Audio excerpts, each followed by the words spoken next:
Isinailalim sa pagsasanay ng Olongapo City government ang ilang mga senior citizen mula sa iba't ibang barangay. Ito ay para maging ganap na deputized traffic enforcers sa pamamagitan ng Traffic Management and Public Safety Office, Barangay Affairs Office at ng Office of the Senior Citizen Affairs. Ayon kay Traffic Management Chief Major Camilo Pablo, ang mga ito ang magmamando ng trapiko sa umaga pagpasok ng mga estudyante at pag-uwian sa hapon.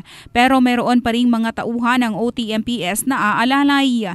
Nilalaman ng pagsasanay ang mga kinakailangan para maging ganap na deputized officer na ide-deploy sa mga tawiran ng pampublikong paaralan. Inaasahan naman umano na bago magtapos ang school year ay magsisimula na mag-duty ang mga ito bilang bahagi ng pagsasanay. Yan na report, hatid ng DriveMax Plus Herbal Capsule, laging umaangat in the heart of changing lives. Ito sa Brigada John Bayo at ng Brigada News of Philippines, the Music and News Authority.